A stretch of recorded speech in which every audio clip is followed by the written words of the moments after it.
Nama malaikat dan tugasnya masing-masing. Sebagaimana halnya manusia, para malaikat memiliki tugas. Bedanya, tugas yang diberikan oleh Allah Subhanahu wa Ta'ala kepada manusia seringkali diabaikan, bahkan dipertentangkan untuk dilaksanakannya. Namun para malaikat yang diberikan tugas oleh Allah Subhanahu wa Ta'ala kepadanya tidak pernah menunda, apalagi melalaikan dan membangkang untuk mengerjakannya.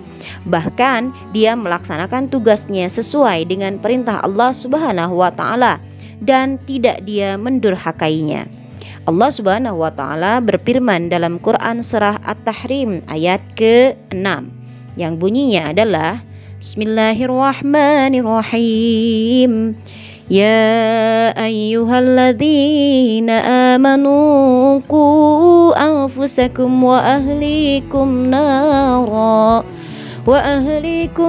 وقودها الناس والحجارة عليها ملائكة غلاظ شداد لا يعصون الله ما أمرهم ويفعلون ما يؤمرون. Yang artinya, wahai orang-orang yang beriman, perihalalah dirimu dan keluargamu dari api neraka yang bahan bakarnya adalah manusia dan batu. Penjaganya malaikat-malaikat yang kasar dan keras, yang tidak durhaka kepada Allah Subhanahu wa Ta'ala terhadap apa yang ia perintahkan kepada mereka dan selalu mengerjakan apa yang diperintahkan. Quran surah At-Tahrim ayat ke-6. Di antara tugas-tugas malaikat itu antara lain beribadah kepada Allah Subhanahu wa Ta'ala dengan senantiasa bertasbih kepada Allah siang dan malam tanpa rasa bosan atau terpaksa, membawa wahyu kepada para nabi dan rasul, memohon ampunan bagi orang-orang yang beriman, meniup sangkala, mencatat amal perbuatan, mencabut nyawa, memberi salam kepada ahli surga, menyiksa ahli neraka, memikul arsy, memberi kabar gembira dan memperkokoh kedudukan kaum mukminin dan mengerjakan pekerjaan selain yang telah disebutkan di atas. Nah, perjelasan tentang nama-nama malaikat dan tugas-tugasnya masing-masing adalah berikut. Malaikat yang wajib ketahui ada 10. Yang pertama adalah Jibril, Mikail, Israil, Israfil, Munkar, Nakir, Malik, Raqib, Atid, dan juga Ridwan. Berikut adalah tugas-tugas malaikat. Yang pertama adalah malaikat Jibril. Malaikat Jibril dikenal juga sebagai penghulu para malaikat. Malaikat Jibril adalah satu dari 3 malaikat yang namanya disebut dalam Al-Quran. Nama malaikat Jibril disebut 2 kali dalam Al-Quran, yaitu dalam Quran surah Al-Baqarah ayat ke-97 dan 98 dan juga Quran surah At-Tahrim ayat ke-4. Malaikat Jibril memiliki beberapa nama lain atau julukan. Di antaranya adalah Ruh Al-Amin atau Ruh Al-Quddus. Adapun tugas utamanya adalah menyampaikan wahyu dari Allah Subhanahu wa Ta'ala kepada para nabi dan rasulnya. Malaikat Jibril pula menyampaikan berita kelahiran Nabi Isa alaihissalam kepada ibunya Maryam dan menyampaikan Al-Quran kepada Nabi Muhammad sallallahu alaihi wasallam. Dalam kisah suci perjalanan Isra Mi'raj, sesampainya di Sidratul Muntaha, malaikat Jibril tidak sanggup lagi mendampingi Rasulullah sallallahu alaihi wasallam untuk terus naik menghadap Allah Subhanahu wa Ta'ala. Malaikat Jibril berkata, "Aku sama sekali tidak mampu mendekati Allah Subhanahu wa Ta'ala. Perlu waktu 60.000 tahun lagi untuk terbang hingga mencapainya. Jika aku terus naik ke atas, maka aku akan hancur luluh." Maha suci Allah Subhanahu wa Ta'ala. Ternyata malaikat Jibril alaihissalam saja tidak sampai kepada Allah Subhanahu wa Ta'ala. Yang kedua adalah malaikat Mikail. Malaikat Mikail adalah malaikat yang tugasnya mengatur urusan makhluk Allah Subhanahu wa Ta'ala, termasuk mengatur rezeki, terutamanya untuk manusia, seperti mengatur air, menumbuhkan hujan, petir, membagikan rezeki untuk manusia, tumbuh-tumbuhan, hewan, dan lain-lainnya yang ada di muka bumi ini. Malaikat Mikail termasuk salah satu malaikat yang menjadi pembesar seluruh malaikat selain malaikat Jibril. Di samping bertugas membagi rezeki dan hujan, malaikat Mikail juga sering bersama-sama dengan malaikat Jibril dalam menjalankan tugasnya. Di antara tugas yang pernah dilakukan bersama malaikat Jibril antara lain, Yang pertama adalah ketika malaikat Jibril menjalankan tugas membelah dada Nabi Muhammad SAW untuk dicuci hatinya karena akan diisi dengan iman, Islam, yakin dan sifat hilim. Malaikat Mikail memberi peran sebagai pengambil air Al-Kautsar, air Jam-Jam, untuk mencuci hati Nabi Muhammad SAW. Yang kedua adalah ketika Nabi Muhammad SAW mendapat kepercayaan untuk melakukan Isra Mi'raj, malaikat Mikail bersama Jibril mendampingi selama perjalanan. Malaikat Mikail juga bertugas menyampaikan lembaran kepada malaikat Maut. Malaikat Maut, lembaran tersebut bertulis tentang detail seperti nama, tempat, dan sebab-sebab pencabutan nyawa bagi orang-orang yang dimaksud. Oke, selanjutnya adalah malaikat Israel. Malaikat Israel bertugas mencabut nyawa semua makhluk, termasuk dirinya sendiri. Malaikat Israel dikenal juga dengan sebutan malaikat maut. 4 malaikat utama selain Jibril dan Mikail adalah Israfil dan Israil. Malaikat Israil diberi kemampuan yang luar biasa oleh Allah Subhanahu wa taala.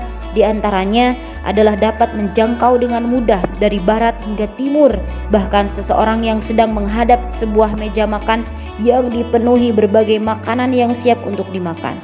Malaikat Israel juga sanggup membolak-balikan dunia sebagaimana kemampuan seseorang yang sanggup membolak-balikan uang. Sewaktu malaikat Israel menjalankan tugasnya mencabut nyawa makhluk-makhluk dunia, maka malaikat Israel akan turun ke dunia bersama-sama dengan 2 kumpulan malaikatnya, yaitu malaikat rahmat dan malaikat azab. Malaikat yang mengetahui di mana seseorang akan menemui ajalnya adalah tugas dari malaikat arham. Yang selanjutnya adalah malaikat Israfil. Malaikat Israfil tugasnya adalah meniup sangkakala. Israfil selalu memegang trompet suci yang terletak di bibirnya selama berabad-abad hingga menunggu perintah Allah Subhanahu wa taala untuk meniupnya pada hari kiamat. Pada hari itu malaikat Israfil akan turun ke bumi dan berdiri di batu atau di bukit suci di Yerusalem.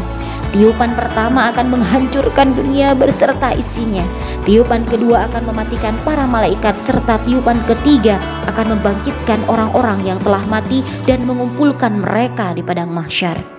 Di dalam kitab Tanbihul Ghafilin jilid 1 halaman 60 terdapat sebuah hadis panjang yang menceritakan tentang kejadian kiamat yang pada bagian awalnya sangat menarik untuk dicermati. Berikut hadisnya. Abu Hurairah radhiyallahu anhu berkata, Rasulullah bersabda, ketika Allah Subhanahu wa taala telah selesai menjadikan langit dan bumi, Allah Subhanahu wa taala menjadikan sangkakala atau trompet dan diserahkan kepada malaikat Israfil. Kemudian ia diletakkan di mulutnya sambil melihat ke arsy, menantikan bilakah ia diperintah.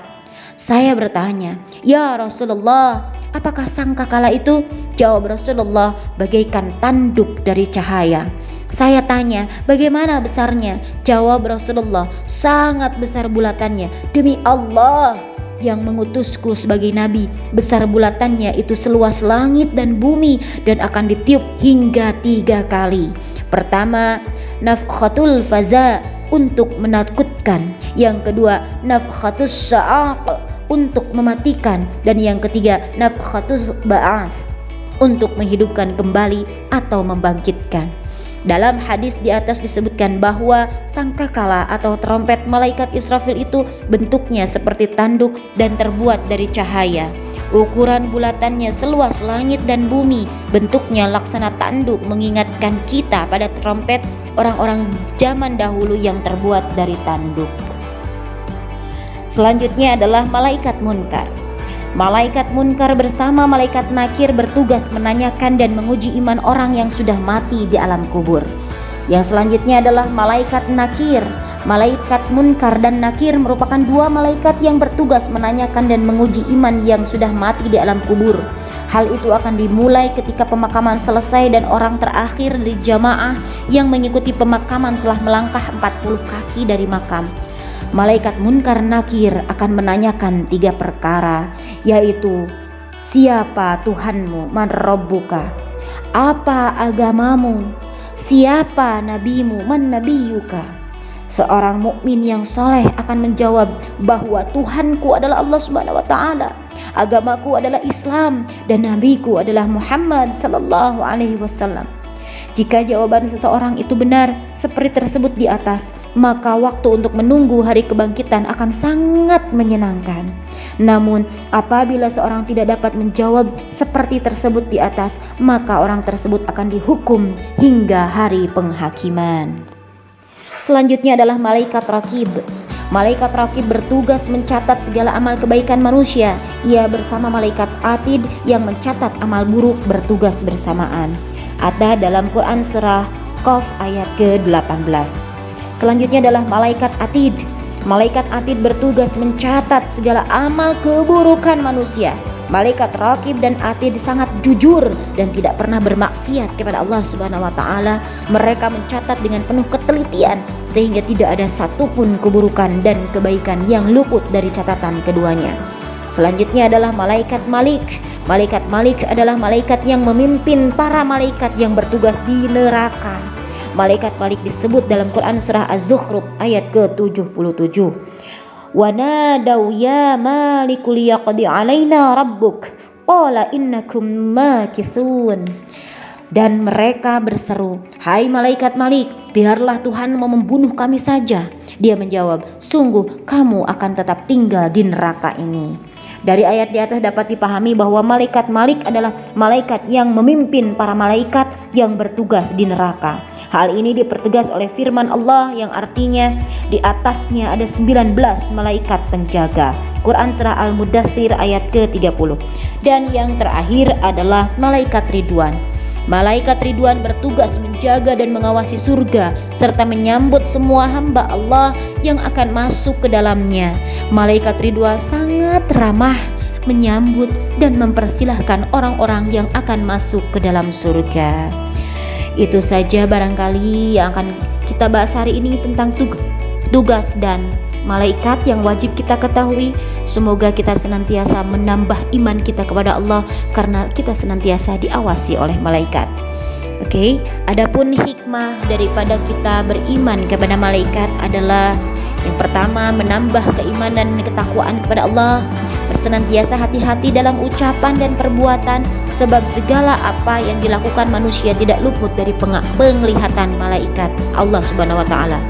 Menambah kesadaran terhadap alam mengenai wujud yang tidak terjangkau oleh panca indera manusia. Menambah rasa syukur kepada Allah karena melalui malaikatnya manusia memperoleh banyak karunia. Menambah semangat dan ikhlas dalam beribadah walaupun tidak dilihat oleh orang lain ketika melakukannya karena ada malaikat. Menumbuhkan cinta kepada amal soleh karena malaikat selalu siap mencatat amal manusia. Dan yang ketujuh, semakin giat dalam berusaha karena tidak ada rezeki yang diturunkan oleh Allah, malaikat Allah Subhanahu wa taala tanpa usaha dan kerja keras. Itu saja anak-anakku semua. Wallahu a'lam bisawab. Kita tutup dengan bacaan hamdalah alhamdulillahirabbil alamin. Semoga berkah, barakah, bermanfaat dunia akhirat. Wallahul muwafiq illa aqwamit thoriq. Assalamualaikum warahmatullahi wabarakatuh.